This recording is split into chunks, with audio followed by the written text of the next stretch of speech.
ஆண்டவருடைய பரிசுத்த நாம மகிமைப்படுவதாக. இந்த நிகழ்ச்சியின் மூலியமாக உங்களை சந்திப்பதில் எங்களுக்கு மிக்க மகிழ்ச்சி. ஆண்டவர் உங்களோடு இருந்து நடத்துகிறார், உங்களை இன்னும் நடத்துவார் என்று கர்த்தருக்குள்ள விசுவாசிக்கிறோம். ஆண்டவருடைய நாம் மகிமைப்படுவதாக. இன்றைக்கும் நம்ம தியானிப்பதற்காக வேதாகமத்தை நாம் திருப்பிக் கொள்வோம். எபிரேயர் 1வது அதிகாரம் வசனம் 1-2. எபிரேயர் 1வது அதிகாரம் வசனம் 1-2. பூர்வ காலங்களில் பங்கு பங்காகவும் வகை வகையாகவும் தீர்க்கதரிசிகள் மூலமாய் பிதாக்களுக்கு திருவுளம் பற்றின தெய்வன் இந்த கடைசி நாட்களில் குமாரன் மூலமாய் நமக்கு திருவுளம் பற்றினார்.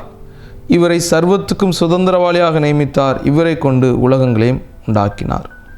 இந்த வேத பகுதியை நம்ம வாசிக்க கவனிக்கும்போது ஆண்டவர் இந்த பூமியின் ஆரம்ப காலங்களிலிருந்தே நம்மோடு பேசுகிறவர் என்பதை இந்த வேதம் சொல்லுகிறது. பூர்வ காலங்களில், ஆரம்ப நாட்களில், முந்தின நாட்களில் இந்த வார்த்தைகள் சொல்ல முடியும். அவர் பங்கு பங்காக, வகை வகையாக, ஒவ்வொரு டைப்பில், ஒவ்வொரு சூழ்நிலைகளில் நம்முடைய பிதாக்களுக்கு, நம்முடைய முற்பிதாக்களுக்கு, அன்றைய இஸ்ரவேல் ஜனங்களுக்கு ஆண்டவர் திருவுளம் பற்றினார். அப்படி என்றால் என்ன? அவர்களோடு பேசினார். இன்றைக்கி நம்ம தியானிக்க போகிற செய்தியினுடைய தலைப்பு இப்படியாக நம்ம தியானிக்க போகிறோம். அவர் பேசுகிற தேவன். நாம் ஆராதிக்கிற தேவன் பேசுகிறவர். ஸோ அந்த பேசுகிற தேவனை நம்ம ஆராதிக்கிறோம். ஆண்டவர் நம்மோடு பேசுவாரா? கண்டிப்பாக அவர் நம்மோடு பேசுவார். அவர் பேசுகிற தேவன் தானா? ஆம், அவர் நம்மோடு பேசுகிறவர் தான். இந்த இயற்கையோடு அவர் பேசினார்.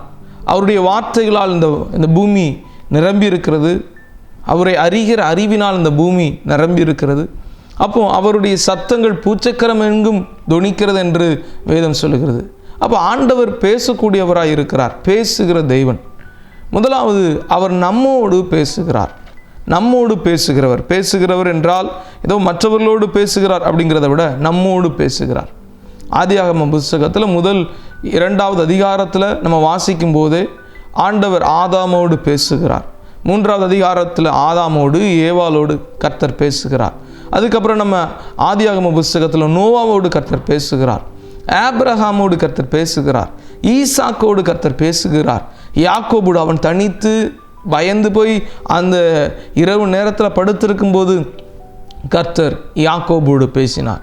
அதோடு நின்று விடவில்லை, கர்த்தர் மோசையோடு பேசினார்.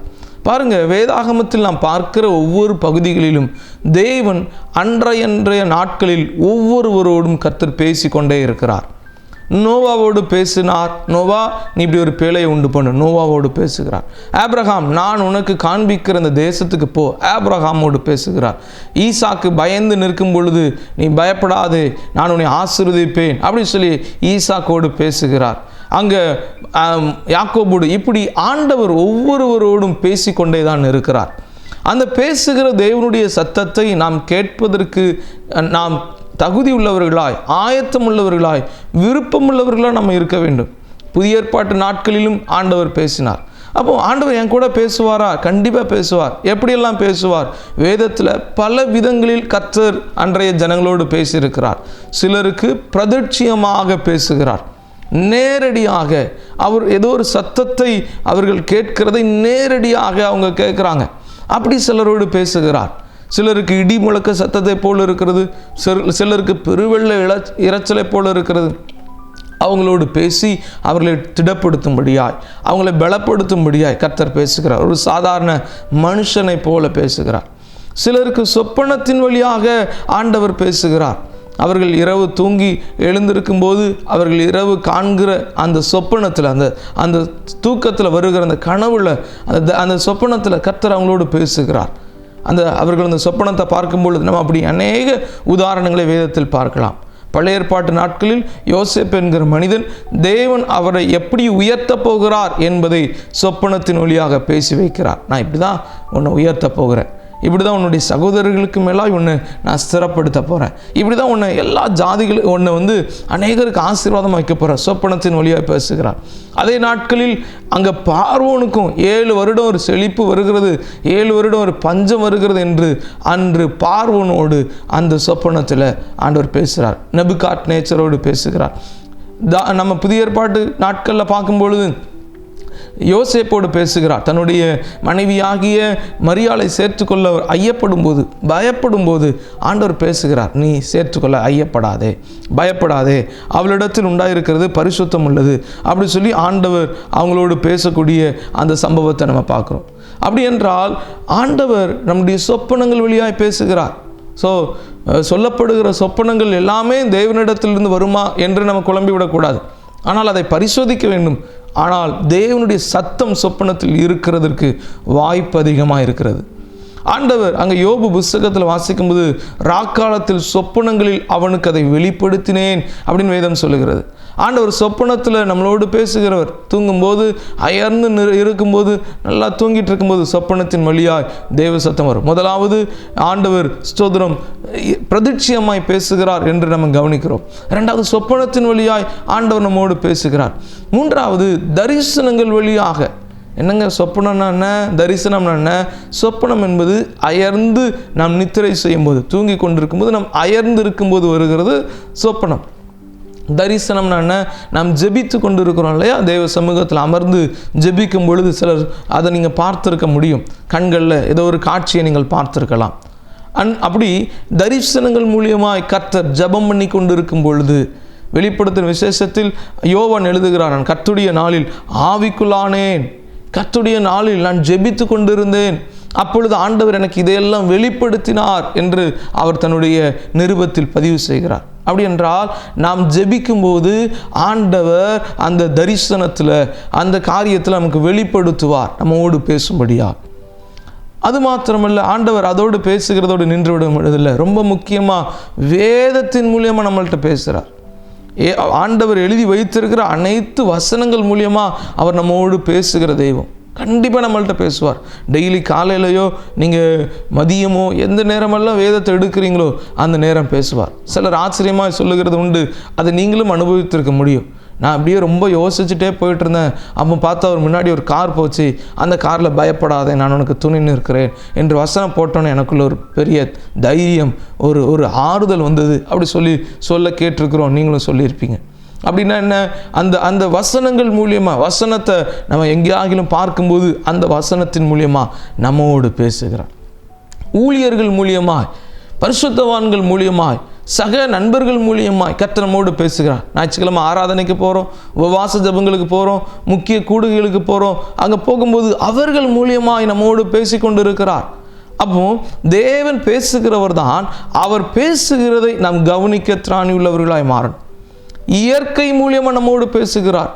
வேதத்தில் நம்ம பார்க்கிறோம், பிழையாம் என்கிற தீர்க்கதரிசியாய் அவன் இஸ்ரவேல் ஜனங்களை சபிக்கும்படியாய் எத்தனைக்கும் போது, முயற்சி எடுக்கும் போது, அன்று பேசாத மிருகம் கழுதையினுடைய வாயை கர்த்தர் திறந்து அன்று அந்த பிழையாமுடைய செவி கேட்க அந்த கழுதை பேசியது என்று வேதம் பதிவு செய்கிறது. இயற்கை மூலியமாய் ஆண்டவன் நம்மோடு பேசுகிறவர். ஸோ அப்போ ஆண்டவர் நம்மோடு பேசுகிறவர் தான். நாம் அதை கவனிக்கக்கூடியவர்களாக இருக்க கர்த்தர் நமக்கு கிருபை பாராட்டுவாராக. முதலாவது நம்ம கவனிக்கிறோம், தேவன் நம்மோடு பேசுகிறவர். மோசையை குறித்து சொல்லும்போது, நான் முகமுகமாய் மோசையோடு பேசுவேன் அப்படி கர்த்தர் சொல்கிறார். ரெண்டாவது நம்ம கவனிக்கிறோம், அவர் நமக்காக பேசுகிறவர். நம்மோடு பேசுகிறவர் என்றதோடு முடிந்து விடவில்லை. அவர் நமக்காக, நம்மளுடைய சூழ்நிலைக்காக, நம்ம பேச வேண்டிய இடத்துல நம்ம பேச முடியல, அங்கே அமைதியாக இருக்கிறோம், நமக்காக. ஆபிரகாமுடைய வாழ்க்கையில் அவனுடைய மனைவியை ஒரு மனிதர்கள் பார்வோன் சில சேனைகள் அவனுடைய மனைவியை தூக்கிட்டு போயிடறாங்க. அது இளம்பெண் என்று நினச்சி, அப்போ ஆண்டவர் இந்த ஆபிரகாமுக்காக அவர்களோடு பேசுகிறார். அவன் பரிசுத்தமானவன், அவனுடைய மனைவியை எடுத்து வச்சிருக்கிறது தவறு அப்படி சொல்லி கர்த்தர் அவனோடு பேசுகிறார். யாருக்காக பேசுகிறார்? ஆபிரகாமுக்காக அங்கே போய் பேசுகிறார். மொர்தெகாய் என்கிற ஒரு தெய்வ மனிதன் இருந்தார். அவங்க ராஜாவுக்கு நன்மை செஞ்சிருந்தார். ஆனால் அந்த ராஜாவினுடைய ஞாபக புஸ்தகத்தில் அன்றைய நாட்களில் நடக்கிற ஒவ்வொரு நிகழ்வுகளையும் பதிவு செய்வாங்க. அதில் அவன் செய்த நன்மைகள் பதிவு செய்யப்பட்டது. ஆனால் அதை மறந்து அந்த ராஜா அவருக்கு எந்த ஒரு பிரதிபலனும் செய்யலை. பொதுவாக ராஜாவுக்கு யாராகிலும் ஒரு நன்மை செஞ்சார், இவர் என்ன நன்மை செஞ்சார்? ராஜாவுக்கு விரோதமாக ஒருத்தர் அவரை கொலை செய்வதற்கு திட்டமிடுகிறார் என்கிற செய்தியை ராஜாவுக்கு அனுப்பியிருந்தார். அதன் மூலியமாக அந்த சதி முறியடிக்கப்பட்டது. அப்போ ராஜாவினுடைய உயிரை காப்பாற்றினவன் என்று எழுதப்பட்டது, ஆனால் மறந்து போய்விட்டாங்க. வேதம் சொல்லுகிறது, கர்த்தர் அந்த இரவு நேரத்தில் அவருடைய தூக்கத்தை கலைத்து மொர்தெகாய்க்காக கர்த்தர் நினைவுபடுத்துகிறார். அப்போ அங்கே பேசுகிறார், நமக்காகவும் அங்கே பேசுகிறார். நம்மோடு பேசுகிற கர்த்தர் என்கிறது எவ்வளோ பாக்கியமோ, அதே போல் நமக்காக இன்னொருத்தட்ட பேசுகிறது. பரிசுத்த ஆவியானவர் நமக்காக நம்ம எப்படி ஜெபிக்கணும்னு தெரியாமல் இருக்கும்போது நமக்காக பிதாவினிடத்தில் பரிந்து பேசுகிறார். வாக்குக்கடங்கா பெருமூச்சு சத்தத்தோடு ஜெபம் பண்ணுகிறார் அப்படி சொல்லி நம்ம பார்க்கிறோம். அப்போ நம்மோடு பேசுகிறவர் நமக்காக பேசுகிறார். இந்த சூழ்நிலையில் அவங்க இருக்கிறாங்க, இப்படிப்பட்ட நிலையில் இருக்கிறாங்க, பயப்பட வேண்டாம், சோர்ந்து போக வேண்டாம். அப்படி நமக்காக, நம்மளுடைய சூழ்நிலைக்காக அவங்கள போய் தேய்ச்சி, அவங்கள போய் பாரு, அவங்களுடைய சூழ்நிலையை பார். ஆண்டவர் நமக்காக அங்கே சவுல் என்கிற மனிதன், பவுலாகிய சவுல் என்கிற மனிதன் பார்வையற்று அவன் அந்த இடத்துல ஒரு வீட்டில் உட்காந்து ஜெபம் பண்ணிட்டு இருக்கிறார். அவர் தேவனுக்கு விரோதமாய் வாழ்ந்து கொண்டிருந்த மனிதன் தான். ஆனால் அவர் அந்த சூழ்நிலையில் தேவனுக்கு விரோதமாக போகும்போது கர்த்தர் அவருடைய வாழ்க்கையில் இடைப்பட்டு பார்வையற்றவராய் அவர் அங்கே இருக்கும்பொழுது அங்கு ஒரு மனிதன் மூலியமாக மனிதனிடத்தில் கர்த்தர் பேசுகிறார், நீ போப்பா, அவன் அங்கே இருக்கிறான், உடனே ஆண்டவரே அவர் பார்வை இல்லாமல் இருக்கிறாரே அப்படி சொல்லும்போது, இந்த மாதிரி சூழ்நிலையில் அவன் உமன் நாமத்துக்கு விரோதமாக இருந்தானே, இல்லை அவன் எனக்காக செயல்படணும், நீ போ அப்படி கர்த்தர் அவன் அங்கே பவுலுக்காக பேசி அங்கே அனுப்பி பார்வை அடைய பண்ணுகிறார். நம்மோடு பேசுகிறவர், நமக்காக பேசுகிறவர், கடைசியாக நம்மூலியமாய் பேசுகிறவர். அவர் நம்மை கொண்டு அநேகருக்கு ஆசீர்வாதமாக மாற்றுகிறார். இப்படி வாசிக்கிறோம். அவர் அந்த நம்ம மேலே வச்சிருக்கிறது அபிஷேகம் என்பது நமக்கு தீர்க்க தரிசன வரங்களை தருகிறது, வெளிப்பாட்டு வரங்களை தருகிறது. இது என்ன செய்கிறது தெரியுமா? நம்மிடத்தில் தேவனுடைய வார்த்தை நம்மை கொண்டு அநேகரை விடுதலை ஆக்குறது. இன்னொருத்தர் காயத்தோடு இருக்கிறாங்களா, அவர்களுக்கு தேவையான வார்த்தையை கர்த்தர் உங்களில் வாயில் வைப்பார். ஒருத்தர் ஒரு வேதனையோடு இருக்கிறாங்களா, அவங்களுக்கு தேவையான வார்த்தையை உங்களை கொண்டு கர்த்தர் பேசுவார். ஒருத்தர் நம்பிக்கை இல்லாமல் இருக்கிறாங்க, உங்கள் வாயில் கர்த்தர் அந்த வார்த்தையை வைப்பார். அப்போ நம்ம அதை ஜெபம் பண்ணணும், விசுவாசிக்கணும், வாஞ்சிக்கணும். ஆண்டவரை என்னை கொண்டு என் மூலியமாய் மற்றவர்களோடு பேசு, என்னிடம் பேசுகிறதற்காக நன்றி, எனக்காக பேசுகிறதுக்காக நன்றி, என்னை கொண்டு நீர் பேசுகிறதற்காக நன்றி. அப்படி நம்ம ஜெபம் பண்ணலாம். ஆண்டவருக்கு அப்படி நம்ம நன்றி செலுத்தலாம். ஆண்டவர் உங்களை அபிஷேகிச்சிருக்கிறார். ஆண்டவர்கிட்ட கேளுங்க, ஆண்டவரே என் வாய் மூலியமாக அநேகருக்கு நல்ல விஷயங்களை சொல்லுங்கள். நம்ம வேதத்தில் பார்க்கிற அநேக பரிசுத்தவான்கள் கர்த்தர் அவங்களோடு பேசினார் என்கிறது ஒரு முடிவடையவில்லை, அவர்களை கொண்டு மற்றவர்களோடும் பேசினார். நான் இன்னைக்கு உங்களுக்காக ஜெபிக்க விரும்புகிறேன். ஆண்டவர் உங்களோடு இந்த வார்த்தையின் மூலியமாக பேசியிருக்கிறார். உன்னோடு நான் பேச விரும்புகிறேன், என்னை குறித்து நீ நன்மையை சொல்லணும்னு சொல்லி கர்த்தர் அவருடைய வாயில், அவரை குறித்து ஒரு நல்ல வார்த்தை நீங்கள் சொல்வதற்கு உங்கள் வாயில் வார்த்தை வைக்கிறார்.